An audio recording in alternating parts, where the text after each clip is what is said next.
So based on that आज हम start करेंगे कीवर्ड से। तो कीवर्ड्स क्या है?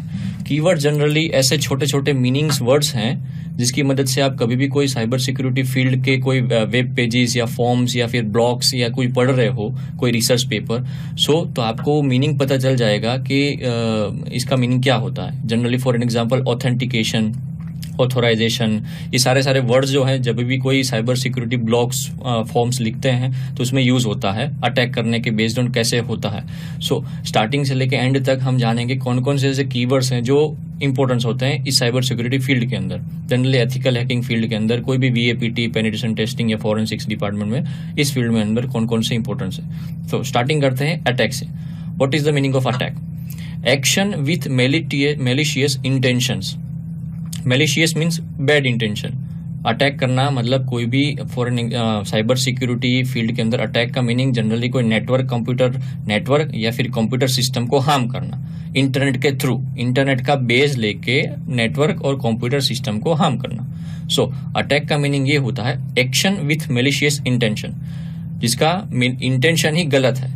चाहे वो कंप्यूटर को हार्म करना मतलब डेटा को, कंप्यूटर को कंट्रोल कर लेना, या फिर कंप्यूटर के अंदर से डेटा को चोरी करना, या फिर उसका पूरा कंट्रोल ले लेना। So second thing, authentication. It is a process of identifying the person और सिस्टम विथ यूजर नेम और पासवर्ड। हम जब भी कोई जीमेल या फिर किसी में लॉगिन करते हैं हमारा आईडी पासवर्ड डाल के, कॉर्पोरेट फील्ड हो या फिर कोई भी एप्लीकेशन, मोबाइल एप्लीकेशन हो जिसमें हम यूजर आईडी और पासवर्ड डालते हैं, सो वो जो प्रोसेस होती है उस प्रोसेस को बोलते हैं ऑथेंटिकेशन। जब भी फॉर एन एग्जांपल मैं गूगल में लॉगिन कर रहा हूँ, लॉगिन मेरा जीमेल आईडी डाला, मैंने पासवर्ड डाला और लॉगिन गलत हुआ तो ऑथेंटिकेशन फेलियर आएगा, और लॉगिन सही हो गया मतलब वो प्रोसेस हो चुका तो उसको बोलते हैं authentication. Third word, backdoor. Generally backdoor क्या है? मेलवेयर या फिर कोई वायरसेस वाली जो फील्ड है उसमें ये बैकडोर यूज होता है, रूट किट और ये सब। बैकडोर क्या है? It is a trap door used to gain unauthorized access, unauthorized access to computer और नेटवर्क के अंदर या फिर कंप्यूटर के अंदर अनऑथोराइज्ड एक्सेस। अनऑथोराइज्ड एक्सेस क्या होता है?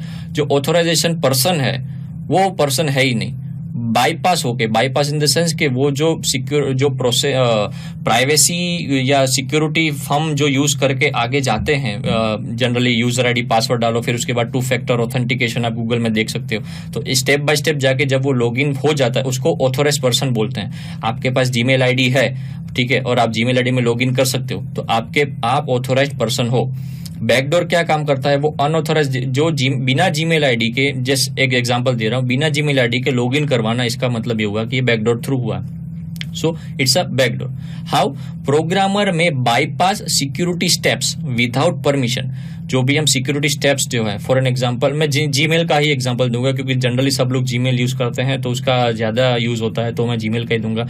आपने लॉगिन किया, यूजर आईडी पासवर्ड डाला, फिर एक सिक्योरिटी कोड आता है। अगर आपने 2 फैक्टर ऑथेंटिकेशन डाला गया जिसमें आप OTP आता है आपके मैसेज पे, या फिर कोई सिक्योरिटी 8 डिजिट का कोड जो जनरली गूगल आपको डाउनलोड करके देता है कि पहले आप 8 डिजिट कोड डालो तब जाके आपका लॉगिन होता है। सो ये सिक्योरिटी स्टेप्स है, ऐसे ऐसे करके आप लॉगिन करते हो। आप पासवर्ड अगर फॉरगॉट कर दिए कि भाई मेरा पासवर्ड याद नहीं है, तो आपको रिकवरी ईमेल पे जाएगा या फिर आपका बर्थ डेट पे जाएगा। तो ये सिक्योरिटी स्टेप्स है जिसकी मदद से अगर आप पासवर्ड भी अगर गलत हो गया तो सिक्योरिटी स्टेप्स की मदद से आप अपना लॉगिन फिर भी कर सकते हो। सो ये सिक्योरिटी स्टेप्स को बाईपास करना के इग्नोर करना। बाईपास का मीनिंग होता है इग्नोर करना। इग्नोर करके प्रोग्रामर में bypass security steps without permission के बगैर ही इग्नोर करके जो लॉगिन कर देते हैं उसको बोलते हैं अनऑथोराइज्ड एक्सेस। ऑथोराइज्ड एक्सेस पता है, अब अनऑथोराइज्ड एक्सेस पर पता चल गया। अब अनऑथोराइज्ड एक्सेस जो है वो यूज हुआ थ्रू बैकडोर। तो बैकडोर एक ऐसा रास्ता है जहां पे सिक्योरिटी स्टेप्स को इग्नोर करके लॉगिन कर सकते हो आप कोई भी वेबसाइट्स को या फिर नेटवर्क के अंदर। फोर्थ, बफर क्या है? Temporary data storage while data is placed to one place to another। जब भी कोई डेटा ट्रांसफर होता है one place to another। अब डेटा ट्रांसफर क्या है ये आप नेटवर्किंग फील्ड में फिर इसमें भी आप जान सकते हो। बस जनरली आप इतना याद रखो अभी कि डेटा को one place to another transfer करना हो, ठीक है, तो उसमें बीच में टेम्पररी डेटा स्टोरेज होता है। कैसे?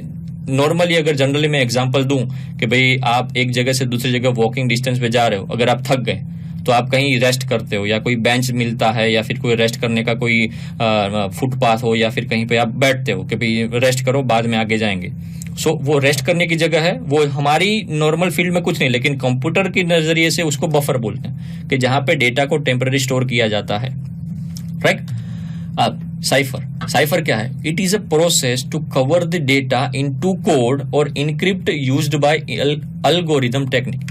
साइफर एक टेक्निक है। टेक्निक क्या है कि कोई भी प्लेन टेक्स्ट, जब भी आप कोई नोटपैड में कुछ लिखते हो उसको प्लेन टेक्स्ट बोलते हैं। नोटपैड वर्ड पे जो भी रीडेबल फॉर्मेट होता है, ह्यूमन रीडेबल फॉर्मेट, उसको बोलते हैं प्लेन टेक्स्ट। उसको कन्वर्ट कर देना इंक्रिप्शन कोड पे, ऐसा कोड पे कि भाई जब वो डिकोड होगा तो वो ह्यूमन रीडेबल नहीं हो पाएगा। ह्यूमन रीडेबल मतलब कि भाई इन द सेंस के कंप्यूटर ही उसको अंडरस्टैंड कर पाएगा, बाकी कोई नहीं। सो cover the data into code और इनक्रिप्ट करना, वो भी हम आगे देखेंगे इनक्रिप्शन क्या है, डिक्रिप्शन क्या है। सो into code used by algorithm technique. Algorithm technique एक यूज होती है प्लेन टेक्स्ट को साइफर टेक्स्ट में कन्वर्ट करने के लिए, तो उसको साइफर बोलते हैं। क्रिप्टोग्राफी क्या है? It is the science and art of protecting the privacy of the information bye encrypting into a secret code. Science and art ये सब एक जनरली एक टेक्निक है, protecting the privacy of the information bye encrypting into secret code. कोई भी data को एक secret code में कन्वर्ट करने का जो ये पूरा का पूरा साइंस है उसको बोलते हैं क्रिप्टोग्राफी। जब भी फॉर एन एग्जांपल मैं कोई टेक्स्ट लिख रहा हूँ प्लेन टेक्स्ट पे, मेरा नाम संदीप है, ये मैंने या फिर मैंने कोई रिसर्च पेपर क्रिएट किया हुआ है, ठीक है ना। अब मुझे उसको एक जगह से दूसरी जगह नेटवर्क थ्रू ट्रांसफर करना है, ठीक है। तो उसको अगर मैं कन्वर्ट कर दूं, एनकोड बोलते हैं उसको, या फिर एल्गोरिथम टेक्निक से मैं अगर उसको सीक्रेट इनक्रिप्ट कर दूं, ठीक है, जो विदाउट इनक्रिप्शन से लॉगिन नहीं होगा, तो वो जो कन्वर्शन है उसका पूरा साइंस जो है उसको बोलते हैं क्रिप्टोग्राफी। वो क्रिप्टोग्राफी उस डेटा को जो इनक्रिप्ट हो चुका, वो नॉन ह्यूमन रीडेबल फॉर्मेट में आ चुका है, उसको सिर्फ ऑथोराइज पर्सन ही एक्सेस करके रीड कर सकता है, बाकी कोई भी थर्ड पार्टी कोई उसको रीड नहीं कर सकता। उसको बोलते हैं cryptography. It's a science and art. Decryption क्या है? Process of converting cipher text into plain text. आप नीचे भी देख सकते हो इनक्रिप्शन क्या है। इनक्रिप्शन ये है process of converting plain text into cipher text. Plain text मतलब जब भी आप नोटपैड में कुछ लिखते हो उसको जब साइफर टेक्स्ट में कन्वर्ट करो, मतलब इनकोड कर लो, इनक्रिप्ट कर लो, तो उसको बोलते हैं इनक्रिप्शन। इनक्रिप्ट करना मतलब इनक्रिप्शन, और डिक्रिप्ट करो मतलब वापस साइफर टेक्स्ट में से प्लेन टेक्स्ट में कन्वर्ट कर दो, उसको बोलते हैं डिक्रिप्शन। इनक्रिप्शन और डिक्रिप्शन, ठीक है। अब आता है एक्सप्लॉइट। एक्सप्लॉइट वर्ड क्या है? To take an advantage of the weakness of the system. कोई भी सिस्टम के अंदर, या फिर बग बोलते हैं, बग फाइंडिंग बोलते हैं, बग बाउंडी, ये जो हंटर्स होते हैं फॉर एन एग्जांपल, जो बग फाइंड्स करते हैं। आप जनरली एग्जांपल देखते हो कि भाई कोई हैकर ने फेसबुक या फिर उसमें से कोई सिस्टम में से बग फाइंड किया और फेसबुक ने कोई उसको रिवर्ट दिया। सो ये जो एक्सप्लॉइट है वो उसका मीनिंग ही है कि सिस्टम के अंदर एक वीकनेस फाइंड करना, और वीकनेस फाइंड करने का काम है और उसका मिसयूज करना। मिसयूज करोगे तो उसका मतलब हुआ एक्सप्लॉइट। जब भी आपको पता चल जाए कि ये दरवाजा यहाँ से ऐसे खुलता है, दूसरे तरीके से खुल सकता है, तो कोई भी ऑथोराइज पर्सन को सिर्फ एक ही वे मालूम होगा कि इसको चाबी से खोला जाता है। लेकिन अगर आपको पता चल जाए कि बिना चाबी के दूसरे तरीके से भी खोला जाता है, तो उसको वो एडवांटेज अगर आप यूज कर सकते हो तो उसको बोलते हैं एक्सप्लॉइट। एक्सप्लॉइट वर्ड याद रखना। हैश वैल्यू क्या है? It is a result of applying cryptographic hash function to data को क्रिप्टोग्राफिक हैश फंक्शन। क्रिप्टोग्राफी मतलब जो इनकोडिंग प्रोसेस आती है, इनक्रिप्शन प्रोसेस। सो जो भी आपकी वैल्यू बनी उसके बाद उसको बोलते हैं हैश वैल्यू। जब भी आप encryption cipher text, plain text में से साइफर टेक्स्ट में कन्वर्ट हुआ, वो इनक्रिप्शन, और वो जो साइंस एंड आर्ट जो हमने प्रोसेस पूरा किया क्रिप्टोग्राफी, ठीक है। सो जब भी आपकी कोई आउटपुट में वैल्यू बनी उसको बोलते हैं हैश वैल्यू। मेलवेयर मतलब उसका शॉर्ट फॉर्म है मेलवेयर, पूरा नाम है मैलिशियस सॉफ्टवेयर। जो भी आपने बाहर देख रहे हैं आप, मैलिशियस सॉफ्टवेयर। मैलिशियस मतलब बैड इंटेंशन, और सॉफ्टवेयर मतलब it's a program and application, you can learn that. It is used to damage computer system and network and steal the data from that infected system. ये malware जो होते हैं ये सारे viruses एक word जो है वो मेलवेयर का पार्ट है। सो आप जब भी कोई वायरस देखो तो वायरस नाम याद होता है। For an example ransomware. आप रैंसमवेयर देखो तो रैंसमवेयर WARE लास्ट में आता है, तो वो सॉफ्टवेयर का पार्ट है। सॉफ्टवेयर का WARE ठीक है, जैसे मेलवेयर में देख रहे हो WARE, तो सॉफ्टवेयर का WARE और मेलिशियस का MAL, तब जाके वो मेलवेयर बना है, मेलवेयर। सो उसका मेन काम है मेलिशियस इंटेंशन वाला सॉफ्टवेयर। बहुत सारे ऐसे पार्ट हैं मेलिशियस सॉफ्टवेयर के, वायरसेस हैं, ट्रोजन्स हैं, वॉर्म्स हैं। ये हम नेक्स्ट जैसे जैसे आगे बढ़ते जाएंगे मेलवेयर के टॉपिक में देखेंगे कि भाई वायरसेस एक अलग से सिर्फ वायरस नहीं होता, दूसरे से बहुत सारे ऐसे होते हैं, उनको हम मेलिशियस सॉफ्टवेयर बोलते हैं, सिर्फ वायरस को नहीं बोलते। जनरली अभी फॉर्म में वायरस को ही अभी जाना जाता है, देन उसके सिवा भी बहुत सारे ऐसे मेलिशियस सॉफ्टवेयर्स हैं जो भी हम आपको मेलवेयर में पार्ट में देखेंगे। उसका काम क्या है? It is used to damage computer system and network and steal the data from that infected system.